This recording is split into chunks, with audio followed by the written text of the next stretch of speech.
co-sponsor of the Green New Deal in the House of Representatives. We will get Senator Markey's reaction to Attorney General Barr's letter about the Mueller report. And at the end of a day in which 6 House committee chairs demanded the full release of the Mueller report, we will be joined by Congressman Eric Swalwell, who is a member of 2 of those 6 committees. And later in the hour, we will consider the extraordinary rise and fall of Michael Avenatti, a formerly frequent guest on this program when he was representing Stormy Daniels. President Trump is an unindicted co-conspirator in the Michael Cohen case in the Southern District of New York tonight because of Michael Avenatti's important work in making Stormy Daniels' story public and available to prosecutors in the Southern District of New York. And now Michael Avenatti himself is a criminal defendant in that same Southern District of New York, accused of attempting to extort $20 million from Nike. Once again, the characters in Trump world have defied the imaginations of Hollywood's screenwriters. We are now more than 24 hours into the relentless coverage of the contents of the Mueller report, even though no one in the news media, as Rachel and I just mentioned, no one has read a single sentence of the Mueller report, not one sentence. Headline writers cannot deal with the minimal level of complexity presented by what Attorney General William Barr did yesterday. And so the name Barr didn't make it into the headlines today. Today's headlines are exactly what they would be if the full Mueller report had been released yesterday. But that didn't happen. What actually happened is a 4-page letter written by the Attorney General was released yesterday, and the news media has welcomed it as if it was the full Mueller report.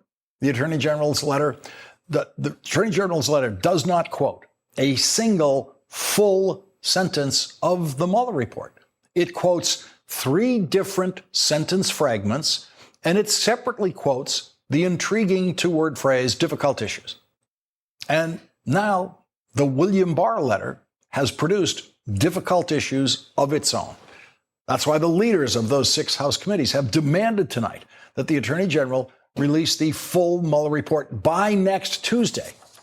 The first quote of the Mueller report in the Attorney General's letter begins somewhere in the middle of a sentence. And we know that because of the bracketed capital T that the Attorney General inserted at the beginning of the quote. That means that the letter changed a lowercase t in the report to an uppercase T to make it grammatically correct as it's used in the letter. But it also means that there are words in that sentence that precede that T, and that might or might not change the full effect of that sentence. For some reason, the Attorney General did not want to quote the entire sentence.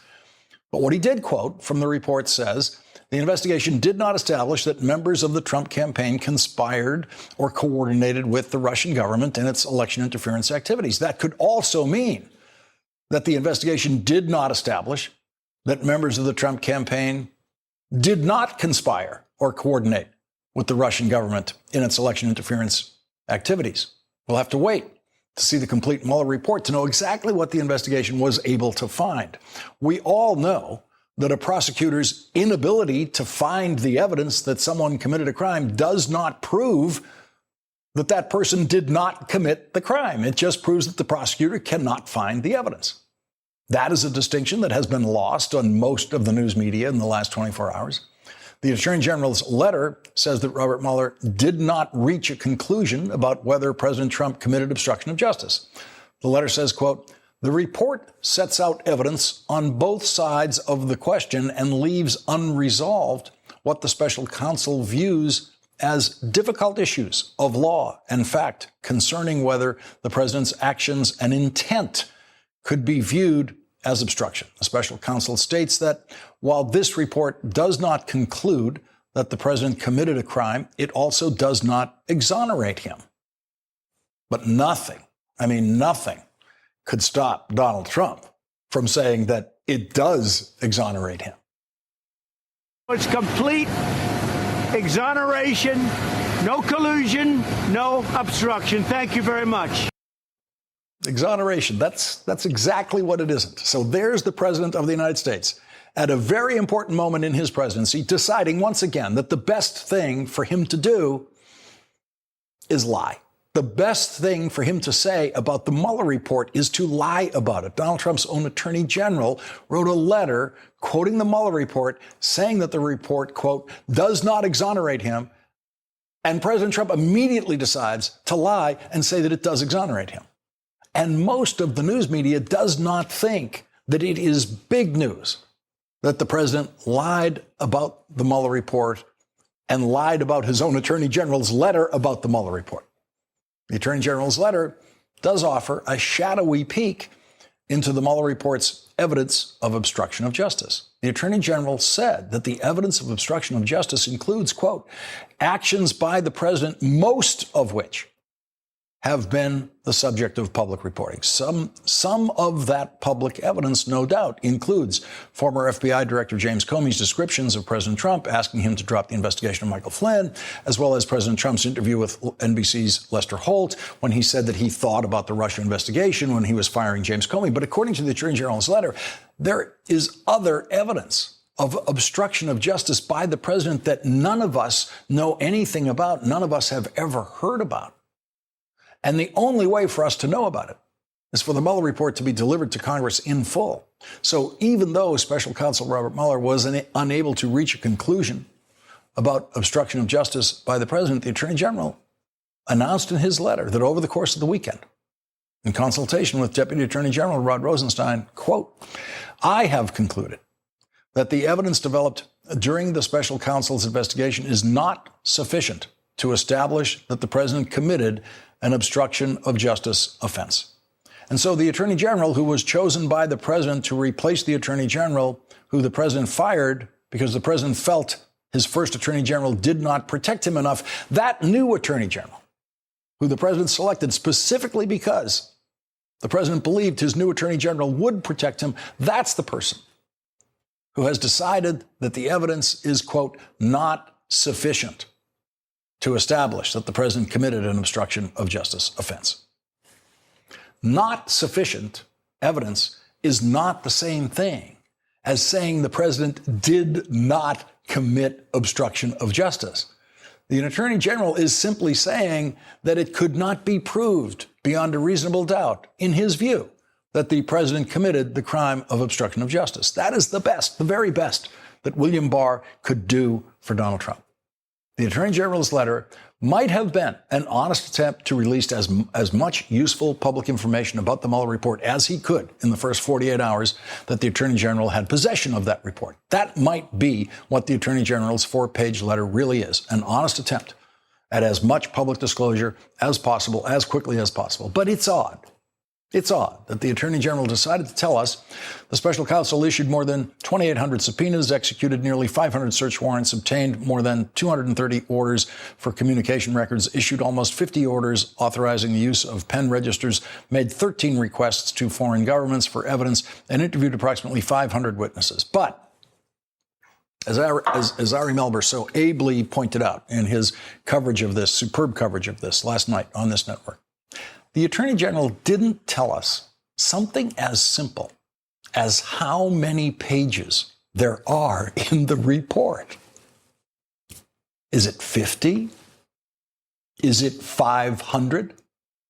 How would the news media react if they knew how many pages are in this report, how many pages it takes to present the evidence in the Mueller report? If this letter was an attempt by the Attorney General to put the best possible cover on the Mueller report for Donald Trump, then presumably everything that the Attorney General left out of his letter that could have easily been included might be harmful to the president, like the very fact of the number of pages. How many hundreds of pages of evidence against the president and his family and his associates are there in the Mueller report? What are the words in the rest of those Mueller report sentences that are cut in half in the Attorney General's letter?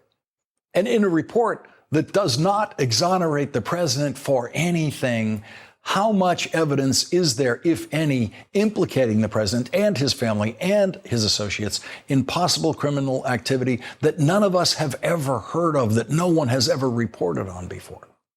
The Attorney General's letter has presented Congress and the country with difficult issues that can only be resolved by the public release of the Mueller report. William Barr will take his place in history, not for what he did yesterday, but for what he does next. Leading off our discussion now is Democratic Congressman Eric Swalwell of California. He's a member of the Intelligence Committee and the Judiciary Committee in the House.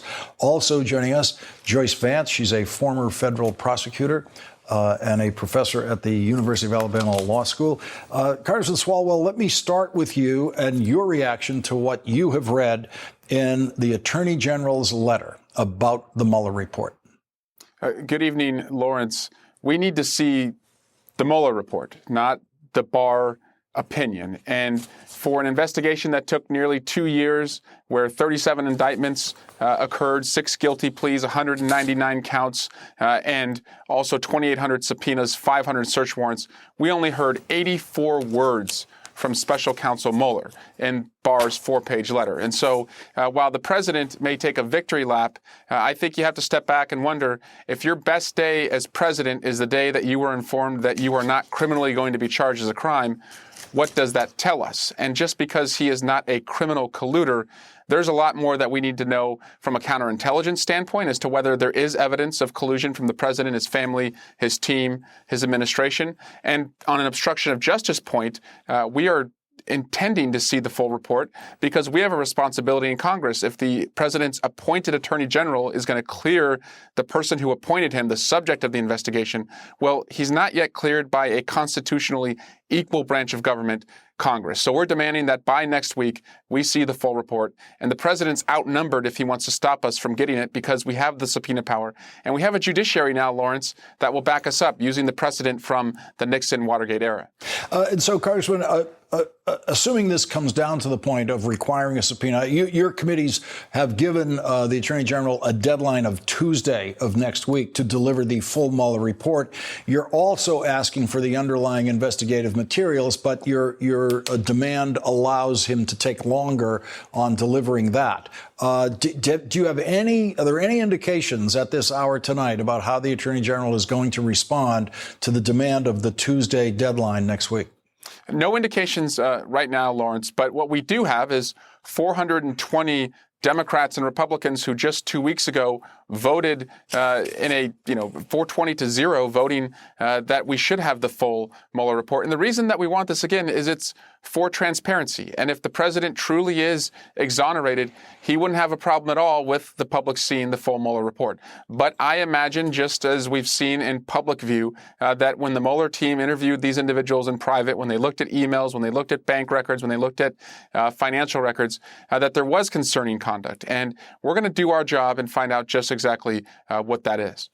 Joyce Vance, as a former federal prosecutor, let me bring you into this and get your read of the Barr letter.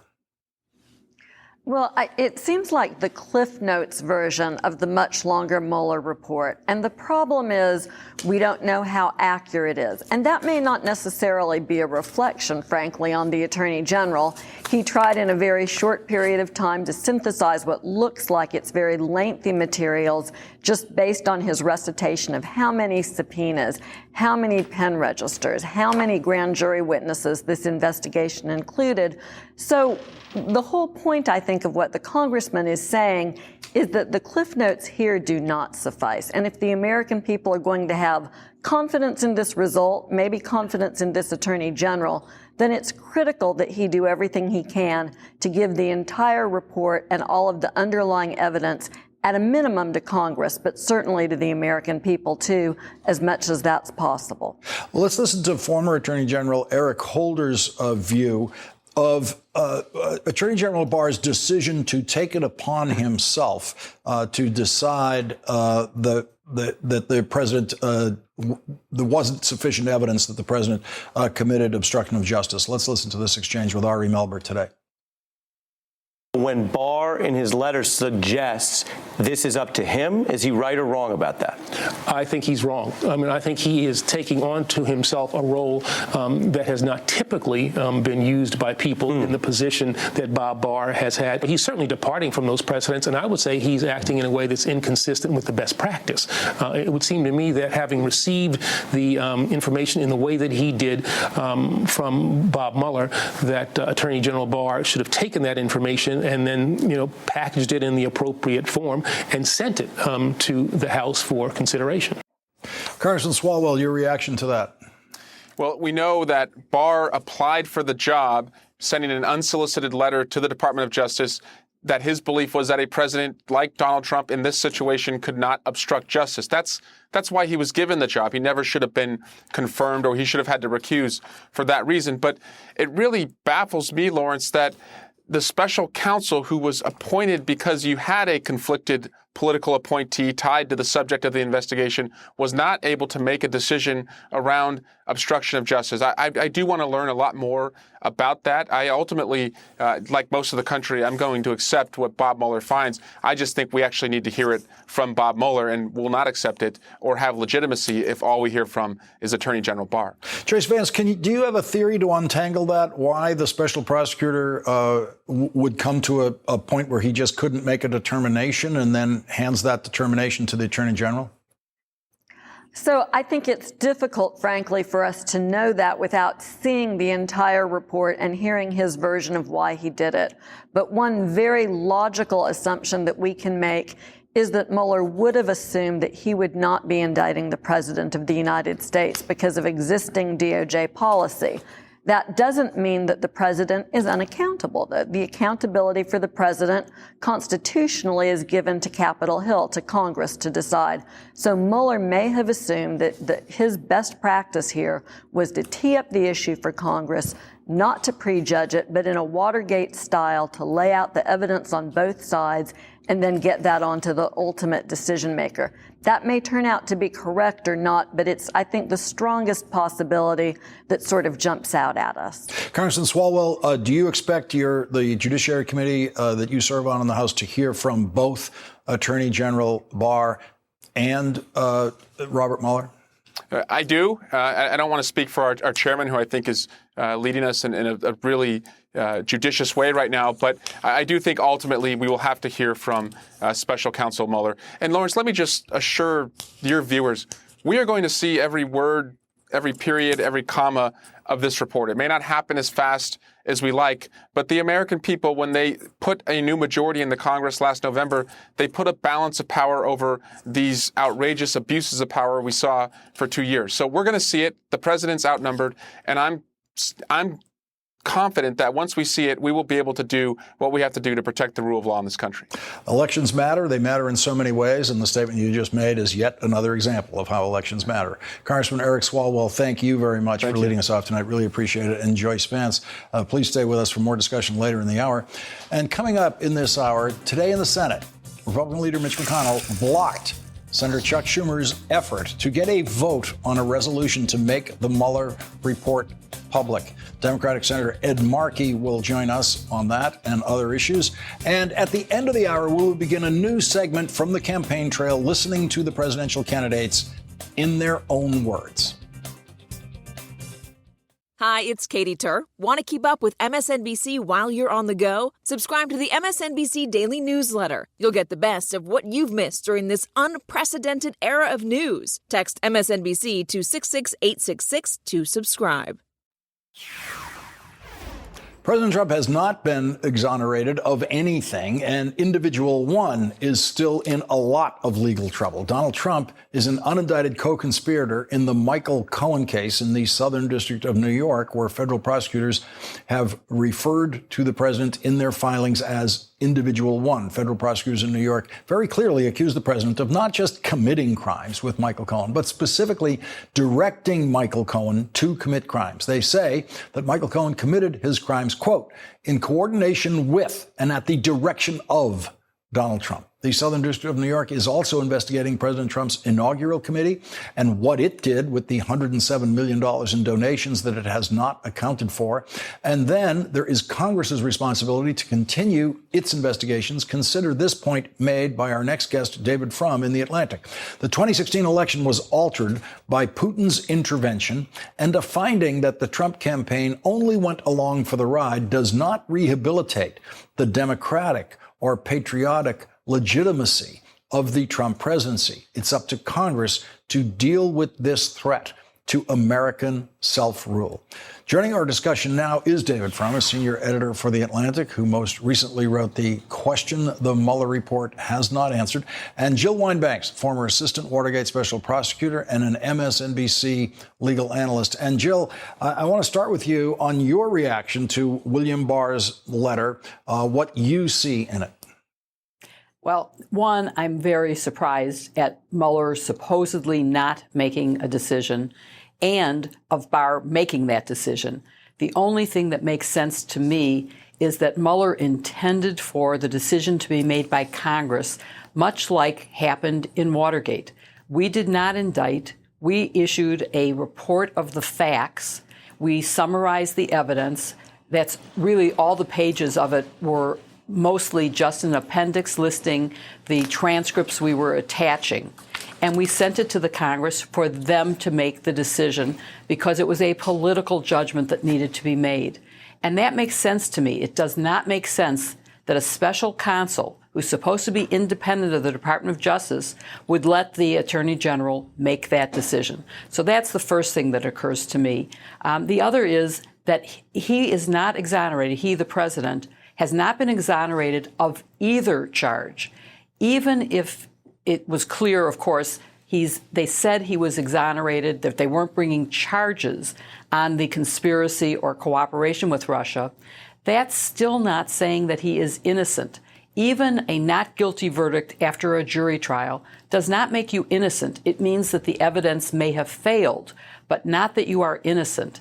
And he certainly did not exonerate him on the conspiracy. In that case, there is the public evidence that we have that was referred to and more. So there are some actions that might be obstruction that we don't even have in the public record yet. So we need to know those. We need to have public hearings to get that out in the public. And David Frum, there are so many other investigations that Donald Trump is still at the center of, including his role as individual one, where he is formally, publicly, in writing, accused by federal prosecutors of committing crimes with Michael Cohen that Michael Cohen is going to serve jail time for. Lawrence, I've been using your gracious hospitality in this place for 3 years. I realize to say the same thing over and over again, which is the great error that has been made is the conversion of a national security threat into a hunt for prosecutable crimes.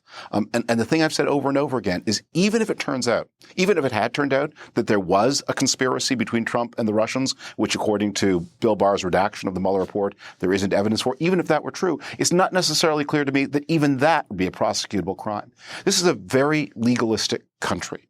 And so we want to turn everything into a legal matter, into a prosecutable matter. But what that report, whatever it says, does not refute the claim, does not refute the truth that the Russians intervened in the 2016 election to help Donald Trump, that they did it because Donald Trump had a record as long as your arm of undisclosed business dealings in Russia, that he was pursuing those business dealings during the campaign, that he lied and lied and lied about his connections to Russia. If Donald Trump right now were Assistant Secretary of Defense, this would be the biggest scandal in the history of the Defense Department. To turn this situation with the presidency into a claim that the president has been exonerated, the president remains a huge question mark about his loyalty to this country, about the sources of his income. Those are things that we need to know, not as prosecutors, but as citizens. And Jill, one of the points I made, it might seem minor, but it was something Ari Melber said here last night, and it struck me as being actually quite important. It'd be very simple in the Barr letter in that first sentence where he says he's received a report from Robert Mueller. He could have easily said, I've received a 506-page report or a 56-page report or a 906-page report. It would have been a very easy thing to put in there. It would give us a sense of the scope of what the Attorney General had been dealing with this weekend. And it would give us a sense of whether it was something we think the Attorney General could fairly process in a weekend. But it would also give us a sense of what the shape of the narrative might be. For example, are there several pages in this report describing negotiations with the president's lawyers about getting his testimony and what they said about Fifth Amendment privileges and how that all ended up? Might that be 10 pages of its own in the middle of this report? And so there's so many reasons why we have no idea what we're dealing with until we get this report in our hands. Absolutely. And there are so many questions that it raises. Rachel just had a very long list of questions, 15. Every one of Yes. which, and every one of them needs to be answered. One she didn't ask is, will Barr also be called to testify? I missed that if she did mention it. But I agreed with every single one of her questions, and we need to know the answers. The number of pages would be indicative, but as I mentioned before, if you look at our roadmap, we just listed the names of the dates of each of the transcripts that we were including, whether it was grand jury or a Oval Office tape recording that we had transcribed. And so each page would maybe list 10 things, but it was still only one page. But it was rich with information, and then you had to look at the attachments. So we don't know if he used that outline model or if he wrote a story, much like the Whitewater investigators did, in terms of really spelling out details. David Frum, the Attorney General's letter says that he will release the information based on the law and based on department policy. The word he doesn't use is precedent. He doesn't say that his release of the Mueller report will be based on precedent. And there are precedents for releasing every bit of it, including the grand jury information. The precedents exist. Will William Barr break from precedent? And what will happen to his position in history if he decides that no one gets to read the Mueller report after he's read it? I think it's a good rule of life with any story. The more innocent you are, the more you want people to know. The less innocent you are, the less you want people to know. We're going to leave it there for tonight. David Frum and Jill Wine-Banks, thank you both very much for joining us tonight. Really appreciate it. And later in this hour, the rise and fall of Michael Avenatti. It's like nothing we've seen before. Also, Democratic Senator Ed Markey is going to join us next. We will get his reaction to the Barr letter and to what could turn into a legal battle for Congress to see the Mueller report.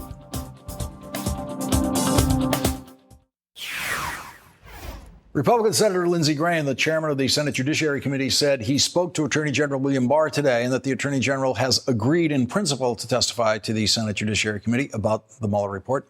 Senator Graham says that the Attorney General said he'd be glad to come to the committee, but he just needs some time. No one knows more about the Mueller report, of course, than the author of the Mueller report. But Lindsey Graham doesn't want to hear a word from Robert Mueller.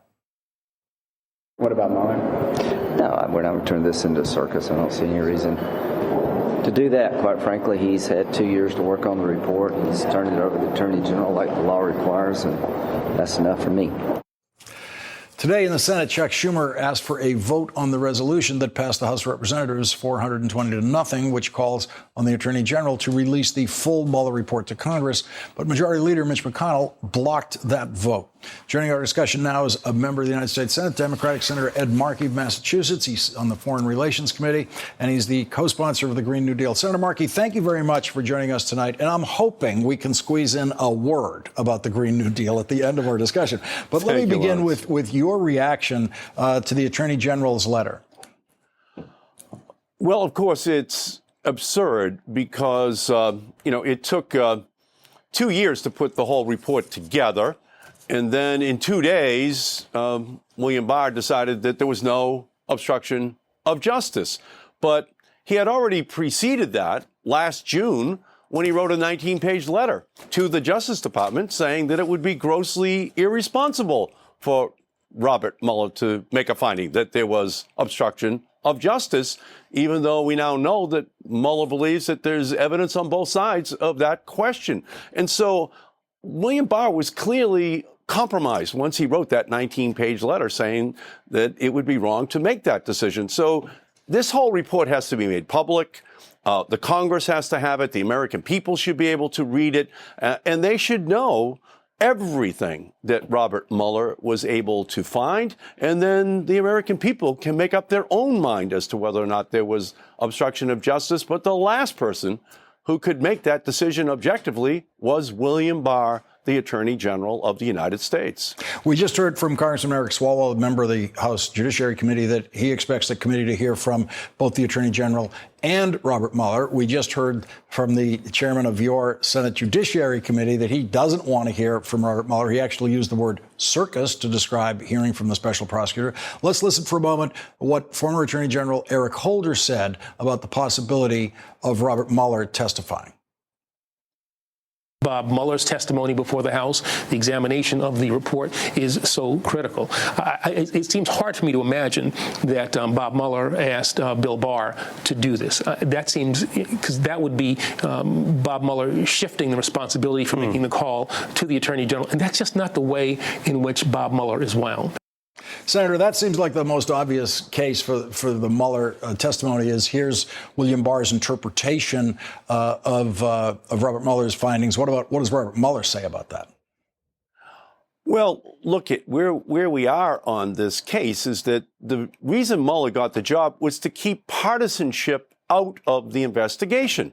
And where we are right now is that William Barr is the handpicked Attorney General of the United States by Donald Trump, knowing that Barr believed that it was grossly irresponsible to find obstruction of justice. So the circus is this sideshow that has been created by William Barr by making this decision, and now the Republicans pretending that they want to have a full explication of this case in public are now saying, no, we won't have Robert Mueller up, and maybe we won't have the full document made public. And as a result, we're left with a 4-page summary by William Barr, who clearly had compromised himself with that letter to the Justice Department last year.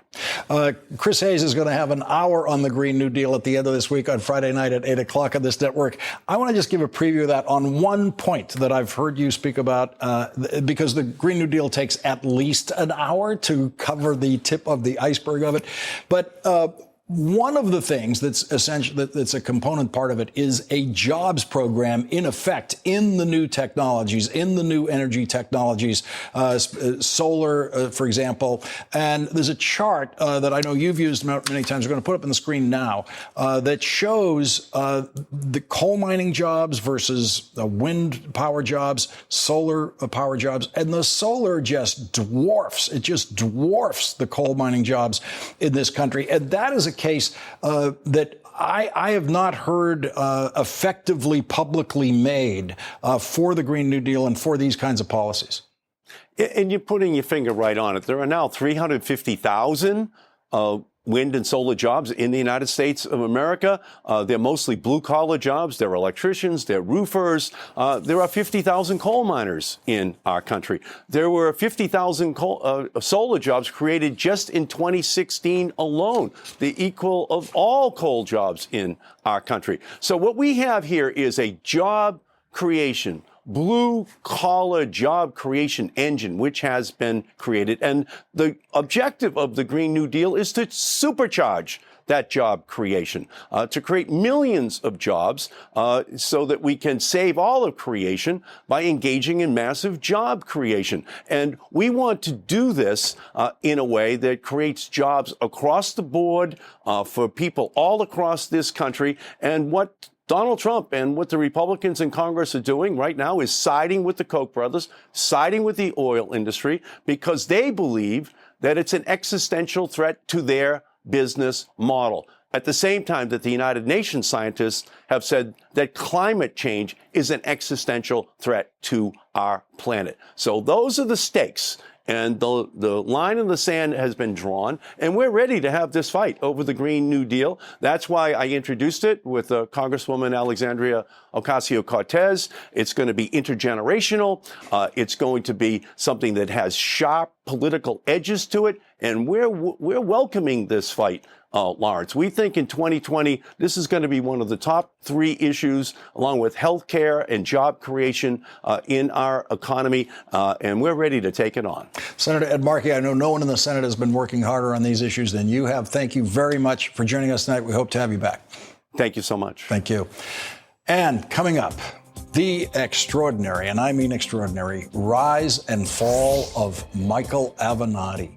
He exposed Donald Trump in the Stormy Daniels case, and now Donald Trump is an unindicted co-conspirator in the Southern District of New York because of that. And now Michael Avenatti is indicted and a defendant in that same Southern District of New York.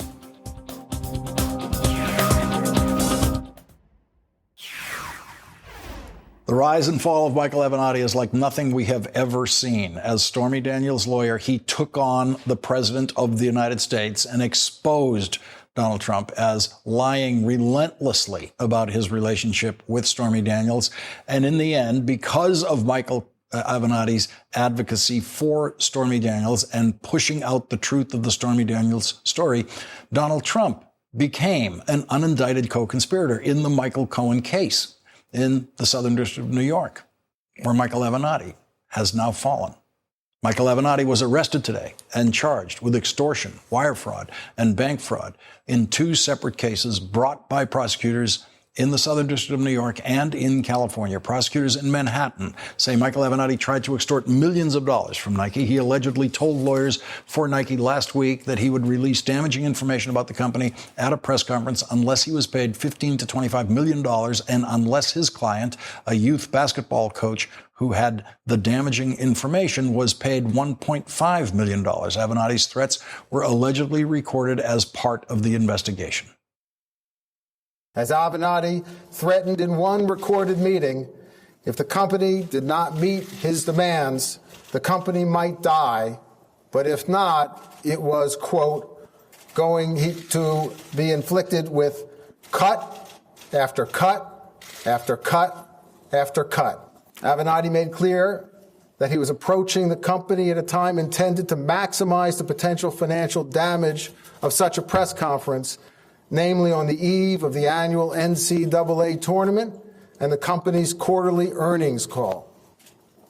As Avenatti threatened on one call recorded during the investigation, if the company did not accede to his financial demands, and in his words, quote, I'll go take $10 billion off your client's market cap.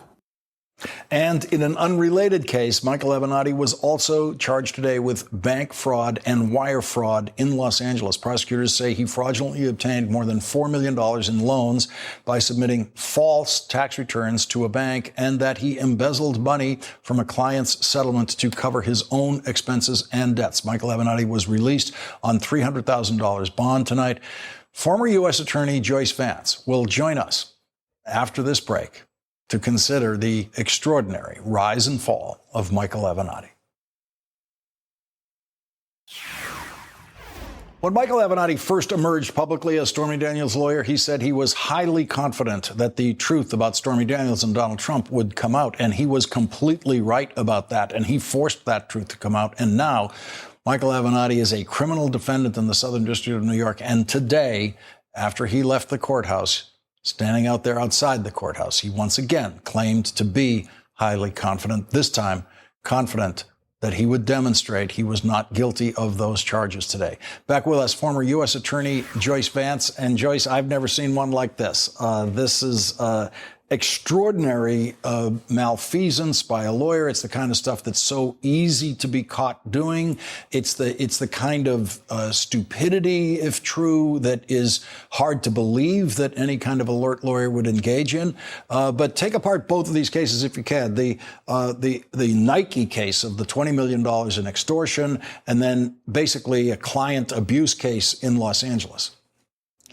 The extortion case is in many ways almost self-proving because there are tapes of Avenatti, and he's essentially engaging in a good old-fashioned shakedown. Give me money or I'll tank the market value of your company.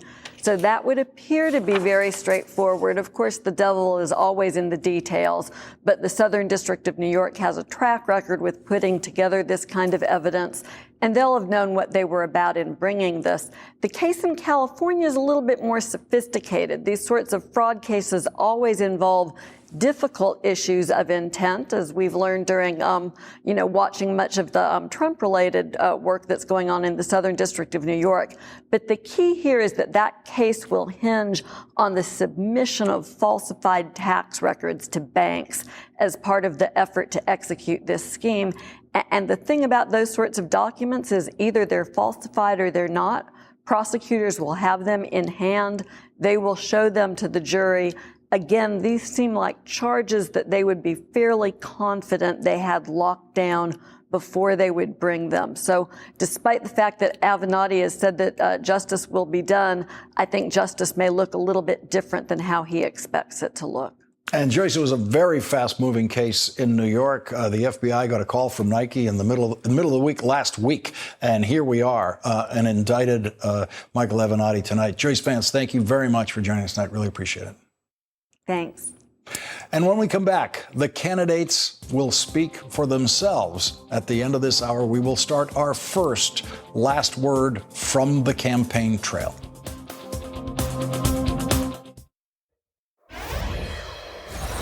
Time for tonight's last word from the presidential campaign trail. This will be a recurring segment at the end of this hour. Not every night, but as often as we can, we want to bring you what the presidential candidates are saying. In this segment, you'll be hearing from all of the candidates on different nights. We hope to distribute the attention fairly, but it will depend on the video we have available on a given day and the availability of the candidates. Remember, half a dozen of the presidential candidates have day jobs as United States senators, so it's impossible for them to be on the campaign trail as much as the candidates like, for example, Beto O'Rourke, who are free to campaign full time. So we start tonight with the newest rising star in the Democratic field of candidates, the mayor of South Bend, Indiana, Pete Buttigieg. Let's talk about what freedom really means. Freedom means being able to start a small business because you know that when you leave your old job, that doesn't mean you're going to have to lose your health care. Health care is freedom.